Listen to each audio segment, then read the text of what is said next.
Today, now we have the book of Esther narrated in ERV. Chapter 1 Queen Vashti disobeys the king. This is what happened during the time when Xerxes was king. Xerxes ruled over 127 provinces from India to Ethiopia. King Xerxes ruled from his throne in the capital city of Susa. In the third year of Xerxes' rule, he gave a party for his officers and leaders. The army leaders and important leaders from all of Persia and Media were there. The party continued for 180 days. All during this time, King Xerxes was showing the great wealth of his kingdom and the majestic beauty of his wealth and palace. And when the 180 days were over, King Xerxes gave another party that continued for 7 days. It was held inside the garden of the palace. All the people who were in the capital city of Susa were invited, from the most important to the least important. And the inside garden had white and blue linen hangings around the room. They were held in place with cords of white linen and purple material on silver rings and marble pillars. There they were couches made of gold and silver. They were sitting on mosaic pavement made of porphyry, marble, mother of pearl, and other expensive stones. Wine was served in golden cups, and every cup was different. There was plenty of the king's wine because the king was very generous. The king has given a command to his servants. He told them that each guest must be given as much wine as he wanted, and the wine server obeyed the king. The wine server, yeah.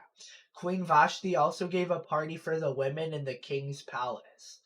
On the seventh day of the party, King Xerxes was in high spirits from drinking wine. Gave a command to the 7 eunuchs who served him. The eunuchs were Mehuman, Bista, Harbona, Bigtha, Abagtha, Zethar, and Carcass. He commanded them to bring Queen Vashti to him wearing her royal crown. She was to come so that she could show her beauty to the leaders and important people. She was very beautiful, but when the eunuchs told Queen Vashti about the king's command, she refused to come. Then the king was very angry. It was the custom for the king to ask the advice of the experts and about the law about punishments. So King Xerxes spoke with the wise men who understood the laws. They were very close to the king. Their names were Karshina, Shetar, Admata, Tarshish, Meres, Marsina, and Memucan. They were the 7 most important officials of Persia and Media. They had the special privileges to see the king. They were the highest officials in the kingdom. The king asked them, "What does the law say must be done to Queen Vashti? She has not obeyed the king. She has not obeyed the command of King Xerxes that the eunuchs had taken to her." Then Memucan answered the king with the other officials listening. "Queen Vashti has done wrong. She has done wrong against the king and also against all leaders and people of the provinces of King Xerxes. I say this because all the other women will hear about what Queen Vashti did. Then they will stop obeying their husbands. They will say to their husbands, 'King Xerxes commanded Queen Vashti to be brought to him, but she refused to come.' Today, the wives of Persian and Median leaders have heard about what the queen did, and these women will be influenced by what she did. They will do the same thing to the king's important leaders, and there will be plenty of disrespect and anger. So, if it is pleases the king, here's a suggestion. Let the king give a royal command and let it be written in the laws of Persia and Media.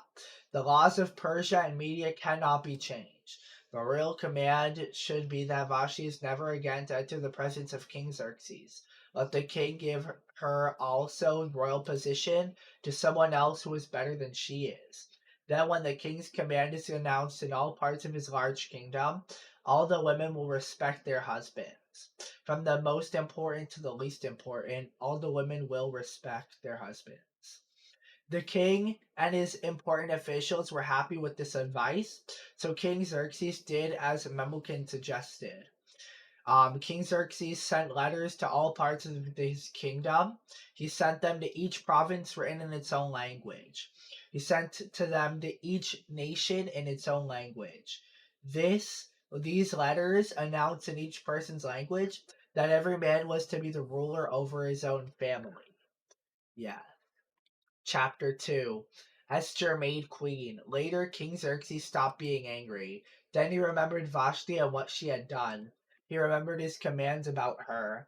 Then the king's personal servants had a suggestion. They said, "Search for beautiful young virgins for the king. Let the king choose leaders in every province of his kingdom. Then let the leaders bring every beautiful young virgin to the capital city of Susa. These young women will be put with the group of the king's women. They will be under the care of Haggai, the king's eunuch, who is in charge of the women. Then give beauty treatments to all of them. Let the one who is pleasing to the king become the new queen in Vashti's place." The king liked this suggestion, so he accepted it. Now there was a Jew from the tribe of Benjamin named Mordecai. Mordecai was the son of Jair, Jair was the son of Shimei, and Shimei was the son of Kish. Mordecai was in the capital city of Susa. Mordecai had been carried into captivity from Jerusalem by King Nebuchadnezzar of Babylon. He was with the group that was taken into captivity with King Jehoiachin of Judah. Mordecai had a cousin named Hadassah. She didn't have a father or a mother, so Mordecai took care of her. Mordecai had adopted her as his own daughter when her father and mother died. Hadassah was also called Esther. She had a very pretty face and a good figure. When the king's command had been heard, many young women were brought to the capital city of Susa. They were put under the care of Haggai. Esther was one of these women. She was taken to the king's palace and put into Haggai's care.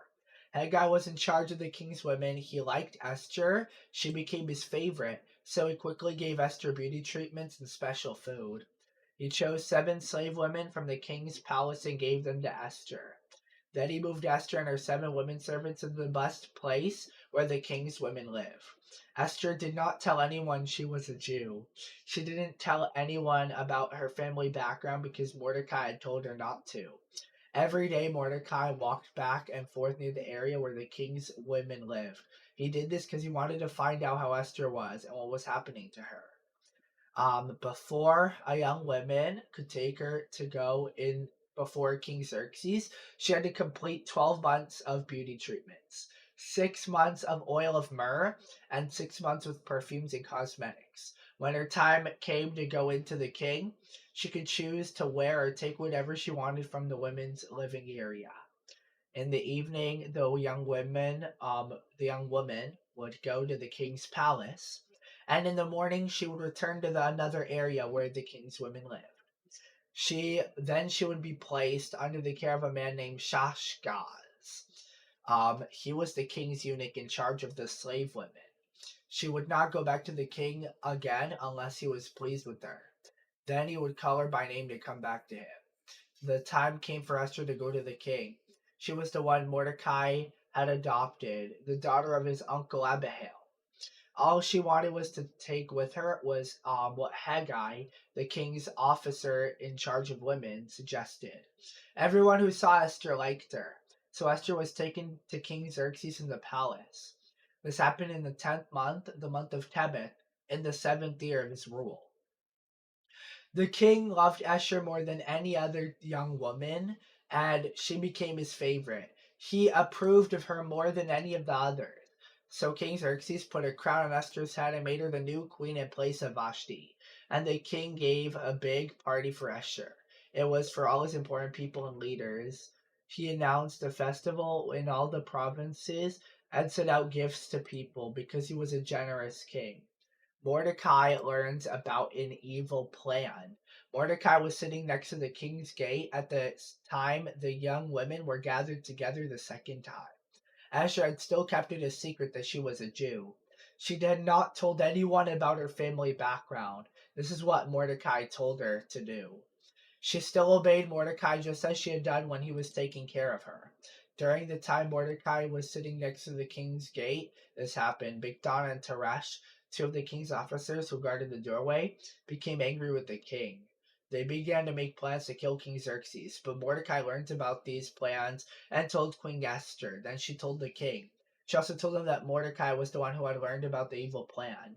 Then the report was checked out. It was learned that Mordecai's report was true. The guards who had planned to kill the king were hanged on a post. All these things were written down in the book of Kings' histories in front of the king. All right. Now chapter 3, Haman's plan to destroy the Jews. After these things happened, King Xerxes honored Haman, son of Hammedatha the Agagite. The king promoted Haman and gave him a place of honor more important than any of the other leaders. All the king's leaders at the king's gate would bow down and give honor to Haman. This is what the king commanded them to do, but Mordecai refused to bow down or give honor to Haman. Then the king's leaders at the gate asked Mordecai, "Why don't you obey the king's command to bow down to Haman?" Day after day, the king's leaders spoke to Mordecai, but he refused to obey the command to bow down to Haman. So they told Haman about it. They wanted to see what Haman would do about Mordecai. Mordecai told them he was a Jew. When Haman saw that Mordecai refused to bow down to him or give him honor, he was very angry. Haman had learned that Mordecai was a Jew, but he was not satisfied to kill only Mordecai. He wanted to find a way to destroy all of Mordecai's people, the Jews, and all of Xerxes' kingdom. In the 12th year of the king Xerxes' rule, in the first month, the month of Nisan, Haman threw a lot to choose a special day and month. And the 12th month, the month of Adar, was chosen. At the time, the lot was called Pur.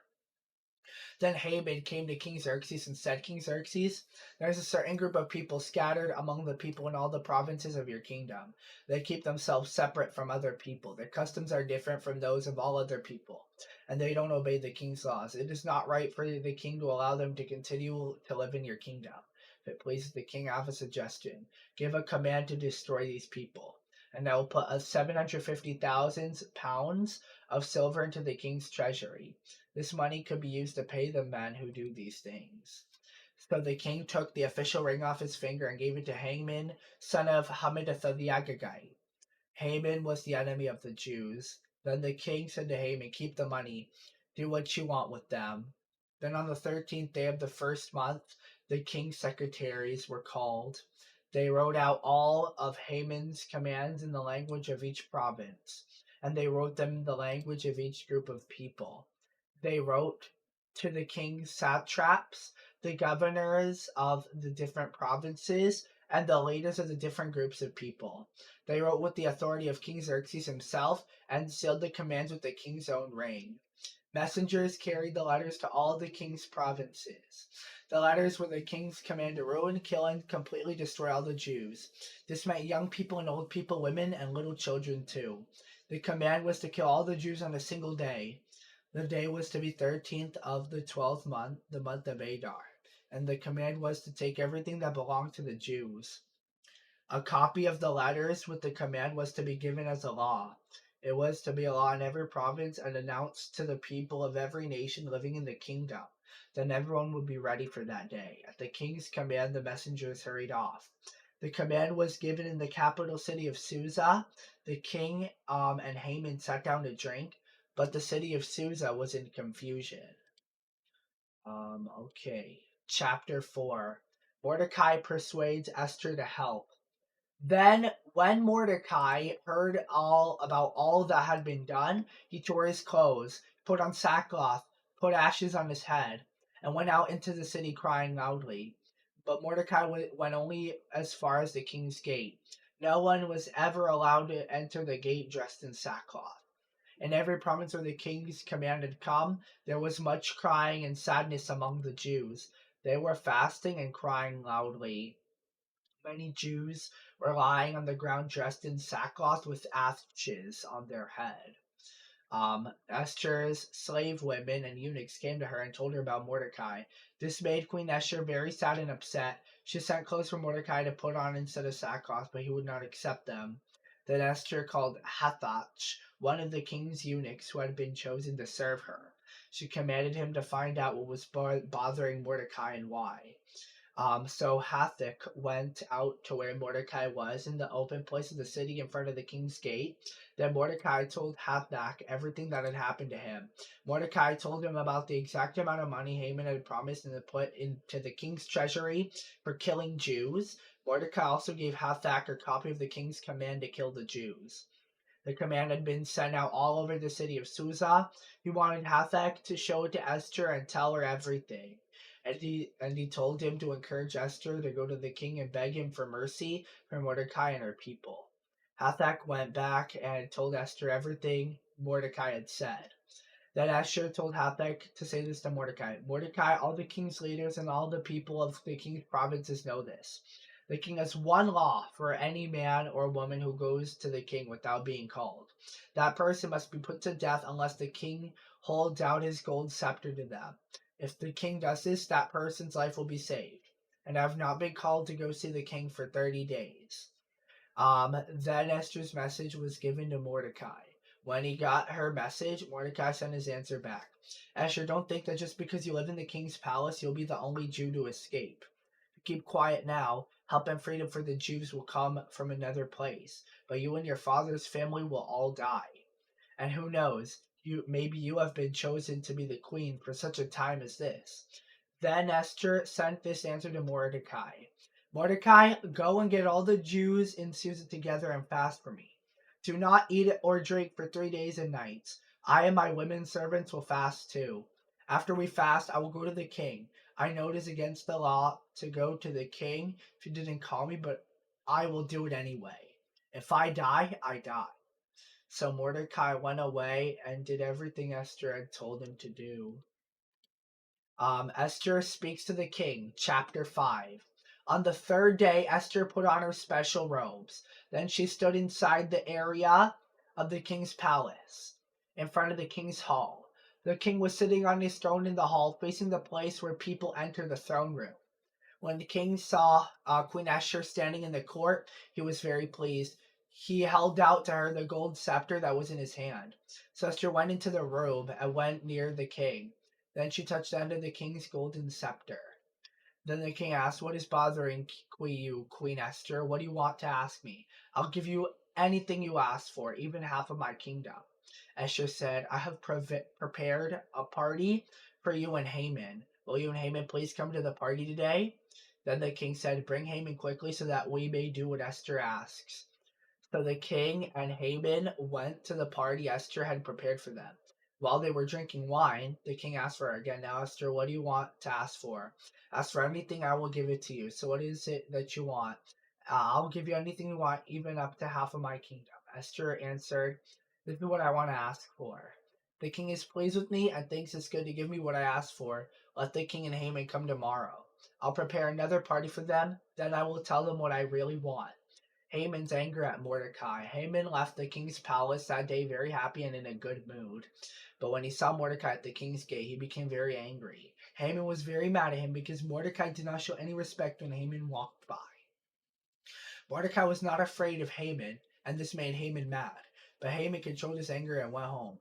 Then Haman called together his friends and his wife, Zeresh. Haman started bragging about how rich he was. He was bragging to his friends about his many sons and about all the ways the king had honored him. And he was bragging about the king promoting him higher than all the other leaders. And that's not all, Haman added. "I'm the only one Queen Esther invited to be with the king at the party she gave. And the queen has also invited me to be with the king again tomorrow. But all this means nothing to me. I cannot be happy as long as I see that Jew Mordecai sitting at the king's gate." Then Haman's wife Zeresh and all his friends had a suggestion. They said, "Tell someone to build a post to hang him on. Make it 75 feet tall. In the morning ask the king to hang Mordecai on it. Then go to the party with the king and you can be happy." Haman liked the suggestion, so he ordered someone to build the hanging post. Dang it. Chapter 6, Mordecai is honored. That same night the king could not sleep, so he told a servant to bring the history book and read it to him. The book of history of the kings lists everything that happens during the king's rule. The servant read the book to the king. He read about the evil plan to kill King Xerxes. That was when Mordecai had learned about Bigthana and Teresh. These two men were the king's officers who guarded the doorway. They had planned to kill the king, but Mordecai learned about the plan and told someone about it. Then the king asked, "What honor and good things have been given to Mordecai for this?" And the servants answered the king, "Nothing has been done for Mordecai." Haman had just entered the outer area of the king's palace. He had come to ask the king to hang Mordecai on the hanging post. Haman commanded to be built. The king said, "Who just came into the courtyard?" The king's servant said, "Haman is standing in the courtyard." So the king said, "Bring him in." When Haman came in, the king asked him a question. He said, "Haman, what should be done for the man the king wants to honor?" Haman thought to himself, "Who is there that the king would want to honor more than me? I'm sure that the king is talking about honoring me." So Haman answered the king, "Do this for the man the king loves to honor. Have the servants bring a special robe the king himself has worn, and put a horse that the king himself has ridden. Have the servants put the king's special mark on the horse's head. Then put one of the king's most important leaders in charge of the robe and the horse, and let the leader put the robe on the man the king wants to honor. Then let him lead him on the horse through the city streets. As he leads him, let him announce, 'This is done for the man the king wants to honor.'" "Go quickly," the king commanded Haman. "Get the robe and the horse, and do just as you have suggested for Mordecai the Jew. He is sitting near the king's gate. Do everything that you suggested." So Haman got the robe and the horse. He put the robe on Mordecai and led him on the horse back through the city streets. Haman announced ahead of Mordecai, "This is done for the man the king wants to honor." After that, Mordecai went back to the king's gate, but Haman hurried home with his head covered because he was embarrassed and ashamed. Then Haman told his wife Zeresh and all his friends everything that happened to him. His wife and the men who gave him advice said, "If Mordecai is a Jew, you cannot win. You have already started to fall. Surely you will be ruined." While they were still talking to Haman, the king's eunuchs came to Haman's house. They made Haman hurry to the party that Esther had prepared. Chapter 7. Haman is hanged. So the king and Haman went to eat with Queen Esther. Then, as they were drinking the wine on the second day of the party, the king again asked Esther a question. "Queen Esther, what is it that you want to ask for? Ask anything, and it will be given to you. What do you want? I will give you anything, even half my kingdom." Then Queen Esther answered, "King, if you like me and it pleases you, please let me live. And I ask you to let my people live too. This is what I asked for. I asked this because my people and I have been sold to be destroyed, to be killed and wiped out completely. If we had just been sold as slaves, I would have been kept quiet, because that would not be enough of a problem to bother the king." Then King Xerxes asked Queen Esther, "Who did this to you? Where is the man who dared do such a thing to your people?" Esther said, "The man against us, our enemy, is this wicked Haman." Then Haman was filled with terror before the king and queen. The king was very angry. He got up, left his wine, and went out into the garden. But Haman stayed inside to beg Queen Esther to save his life. He begged for his life because he knew that the king had already decided to kill him. Just as the king was coming back in from the garden to the party room, saw Haman falling on the couch where Esther was lying. The king said with anger in his voice, "Will you attack the queen even while I am in this house?" As soon as the king had said this, the servants came in and killed Haman. One of the eunuchs who served the king was named Harbona. He said, "A hanging post, 75 feet tall, has been built near Haman's house. Haman had made it so that he could hang Mordecai on it. Mordecai is the man who helped you when he told about the evil plans to kill you." The king said, "Hang Haman on that post." So they hanged Haman on the hanging post he had built for Mordecai. Then the king stopped being angry. Esther 8, Chapter 8. The king's order to help the Jews. Anyways, that same day, King Xerxes gave Queen Esther everything that belonged to Haman, the enemy of the Jews. Esther told the king that Mordecai was her cousin. Then Mordecai came to see the king. The king had gotten his ring back from Haman. The king took the ring off his finger and gave it to Mordecai. Then Esther put Mordecai in charge of everything that belonged to Haman. Then Esther spoke to the king again. She fell at the king's feet and began crying. She begged the king to cancel the evil plan of Haman the Agagite. Haman had thought up the plan to hurt the Jews. Then the king held out the gold scepter to Esther. Esther got up and stood in front of the king. Then she said, King, if you like me and if it pleases you, please do this for me. Please do this if you think it is a good idea. If the king is happy with me, please write a command that would stop the command Haman sent out. Haman the Agagite thought of a plan to destroy the Jews in all the king's provinces, and he sent out commands for this to happen. I am begging the king because I could not bear to see these terrible things happen to my people. I could not bear to see my family killed. King Xerxes answered Queen Esther and Mordecai the Jew, because Haman was against the Jews, I have given his property to Esther. My soldiers have also hanged him on the hanging post. Now write another command by the authority of the king. Write it to help the Jews in a way that seems best to you. Then seal the order with the king's special ring. No official letter written by the authority of the king and sealed with the king's ring can be canceled. Very quickly, the king's secretaries were called. This was done on the 23rd day of the third month, the month of Sivan. They wrote out all of the commands, Mordecai's commands to the Jews and to the satraps, the governors, and officials of the 127 provinces. These provinces reached from India to Ethiopia. The commands were written in the language of each province and translated into the language of each group of people.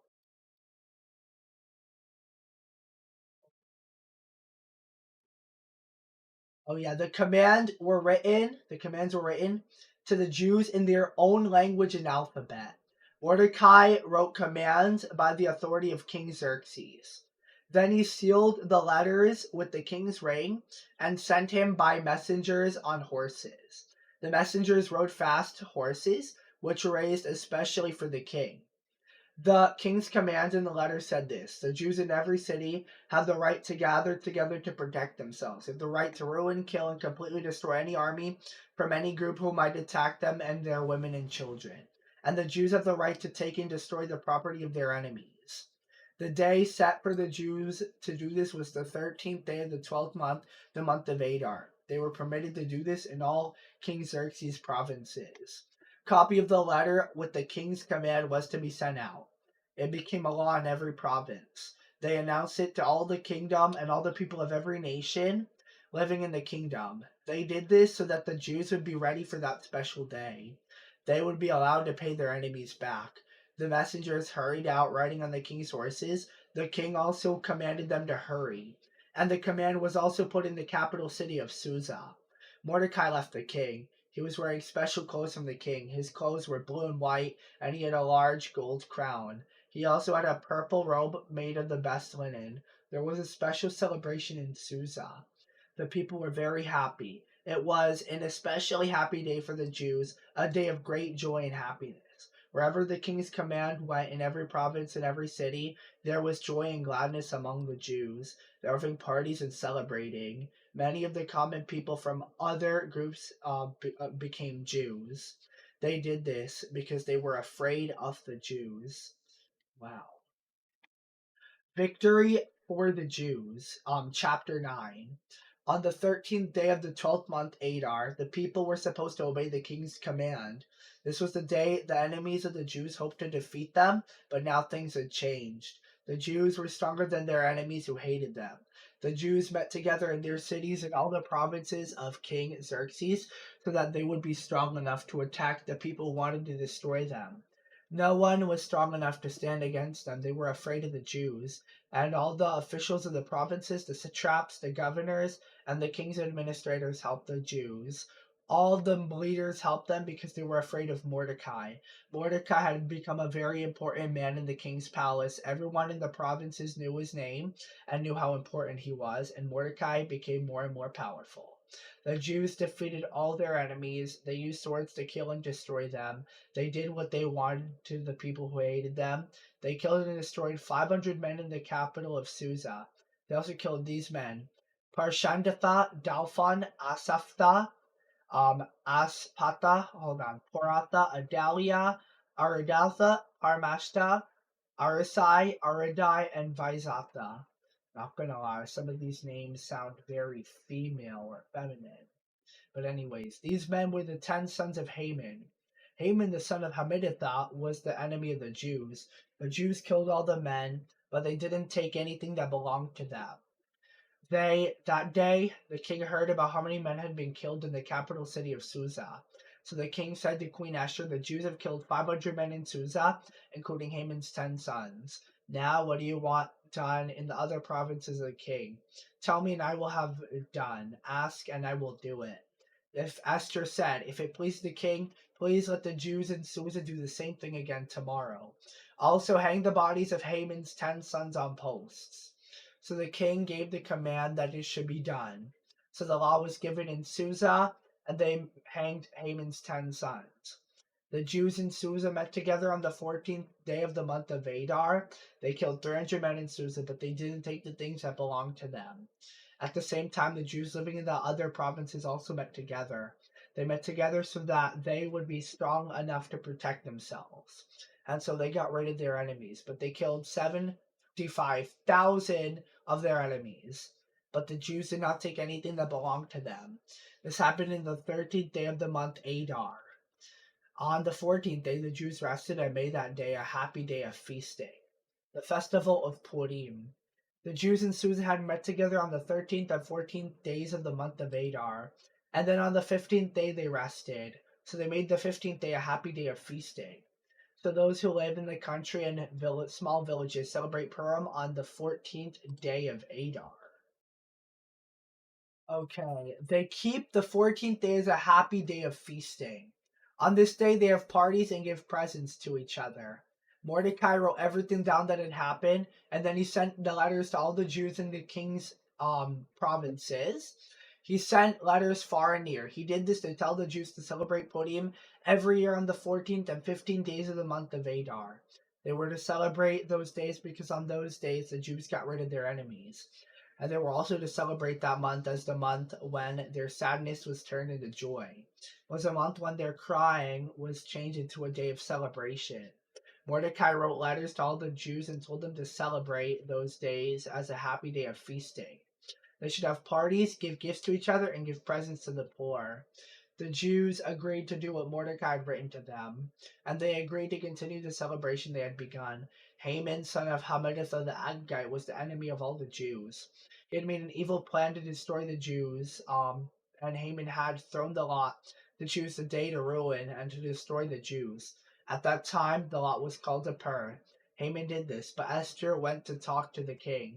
So he sent out new commands. His commands not only ruined Haman's plans, but these commands caused those bad things to happen to Haman and his family. So Haman and his sons were hanged on the posts. At this time, lots were called Purim, so the festival is called Purim. Mordecai wrote a letter and told all the Jews to celebrate this festival. And so the Jews started the custom of celebrating these 2 days every year. They do this to help them remember what they had seen happen to them. The Jews and all the people who joined them celebrate these 2 days every year at the right time in just the right way. Every generation and every family remembers these 2 days. They celebrate this festival in each and every province and in each and every town. And the Jews will never stop celebrating the days of Purim. Their descendants will always remember this festival. So Queen Esther, daughter of Abihail, along with Mordecai the Jew, wrote an official letter about Purim. They wrote with full authority of the king to prove that the second letter was true. So Mordecai sent letters to all the Jews in 127 provinces of King Xerxes' kingdom. He told the people that the festival should bring peace and make people trust each other. He wrote these letters to tell the people to start celebrating Purim, and he told them when to celebrate this new festival. Mordecai the Jew and Queen Esther had sent out the command for the Jews to establish this 2-day festival for themselves and their descendants. They remember this festival just as they remember the other festivals when they fast and cry about the bad things that happen. Esther's letter made the rules for Purim official, and these things were written down in a book. Chapter 10, final chapter, Mordecai honored. King Xerxes made people pay taxes. All the people in the kingdom, even the faraway cities on the seacoast, had to pay taxes. And all the great things Xerxes did are written in the book book of history of the kings of Media and Persia. Also written in those history books are all the things Mordecai did. The king made Mordecai a great man. Mordecai the Jew was the second in importance to King Xerxes. He was the most important man among the Jews. His fellow Jews respected him very much because he worked hard for the good of his people and brought peace to all the Jews. And that is the end.